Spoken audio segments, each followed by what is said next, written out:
आई दादा फिर से जोड़ी लौट गइल बा भैया। पावर स्टार पवन सिंह, आशुतोष तिवारी आ प्रियांशु सिंह बवाल होखे वाला बा। बस वीडियो पर ध्यान दिया लो, बना रहिया लो आ पूरा देखिए लो, एक एक बात पर बात हुई।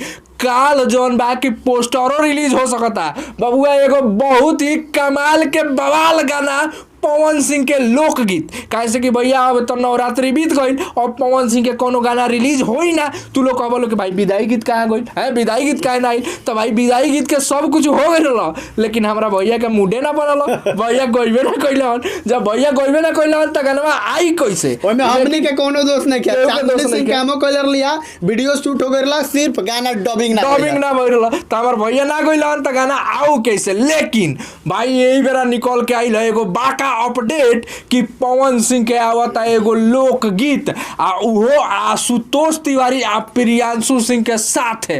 तब भैया यही जब बैठल बनी आ ओकरे बारे में बात कइले। भैया बहुत दिन बाद हमरा लागत नु कि दिल के इतना खुशी मिलता कि आशुतोष तिवारी आ प्रियांशु सिंह एक साथ, माने कि प्रियांशु सिंह के म्यूजिक आशुतोष तिवारी के लिखल गाना पवन सिंह गइले बड़न। का कहे एक और बात हम बता दी कि एमे पावर स्टार पवन सिंह आ शिल्पी राज दोनों जना मिल के गौले बालो, लेकिन आशुतोष तिवारी के लिरिक्स बा। आप एक और बात बता दी कि एकरा पहले नवरात्रि के पहले और वो देखले होगा प्रियांशु सिंह के पोस्ट, जवना पोस्ट में वो लिखत रहला जे गाना आवेला बा, गाना आवेला बा, गाना उ रुक गइल रहला, उ गाना उहे गाना। एक और बात बता दी जे ई शुभ लाभ कंपनी से गाना आवता।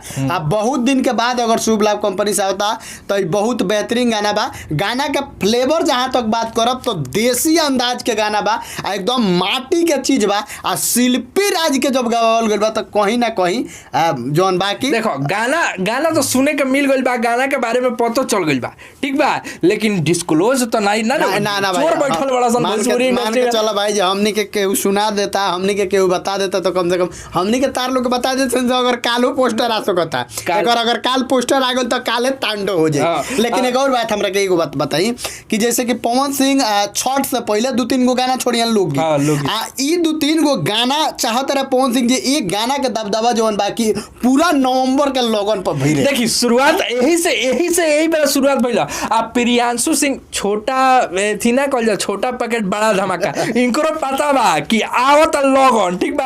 आ जैसे 2-3 गो पवन सिंह के गाना देहनी भाई लगन भर खाली पवन सिंह। हमार धुरंधर भैया आबे यहाँ ना कहन किसको सब्सक्राइब करना है, किसको नहीं करना है सब कुछ। लेकिन खैर धुरंधर भैया के बात नहीं है, बात बा खाली पवन सिंह के। देखो आप पवन सिंह के मूड के ऊपर में कह सकते तार लोग पता हो कि विदाई गीत मूडे के ना लेकिन ये गाना के सब कुछ हो गइल बा। पावर स्टार पवन सिंह के कालो पोस्टर आ सकता हो सकता, लेकिन छठ पहले 2-3 ना एगो चीज बा अभी तक ले प्रियांशु सिंह के आवाज में बगाने बा, अभी डबिंग कुछ नहीं के भाई। देखिए भैया आ गइल बड़े रांची से, जब लोकगीत देवी गीत लास्ट ना गऊ तो लोकगीत को देले भैया, तबे कहीं ना कहीं प्रियांशु सिंह चाहे अदर भाई केहू के तरफ से अपडेट आइल कि काल हो सकता पोस्टर। अच्छा ई एगो वीडियो वायरल होत रहे, शायद लागत कि वही गाना के शूट आ एकदम पियर फराक वाली 2 पियर फराक। देखो जैसे कि पियर फराक वाली सुन ले बड़ा। एक और बात हम बता दी भैया कि प्रियांशु सिंह आशुतोष तिवारी यानी प्रियांशु सिंह म्यूजिक आशुतोष तिवारी के लिरिक्स पवन सिंह और शिल्पी राज गौले वालो, लेकिन वीडियो में काम के कोई बा एकरा बारे में सबसे पहले बात बता दे केहू नया मॉडल इमेज। अब हम एक और बात बताओ तानी, पावर स्टार पवन सिंह हमेशा हर पल रोआ सबके पता होई कि जानल जाले नया आदमी के काम देवे से। पवन सिंह हमेशा नया एक्ट्रेस के, नया एक्टर के अपना गाना में, अपना लिरिक्स में, अपना म्यूजिक में मौका देले। जैसे रोआ सबके पता होई जी स्वर्गम आकाश के पहले म्यूजिक, तो कहीं ना कहीं पावर स्टार पवन सिंह सब लोग के मौका दिला। भोजपुरी इंडस्ट्री में ये होके चाहिए, जब तक आप नए आदमी का मौका नहीं दीजिएगा तब तक पुराने माने इनकरा नहीं है कि हऊ आवत तो हमरा ओकरा से कंपटीशन बा, चाहे हमरा ओकरा से डर बा, ठीक बा। पवन सिंह के कोनो डर नहीं है, पवन सिंह के बस एक बा काम अच्छा होके के चाहिए, सब बढ़ो सब आगे करो।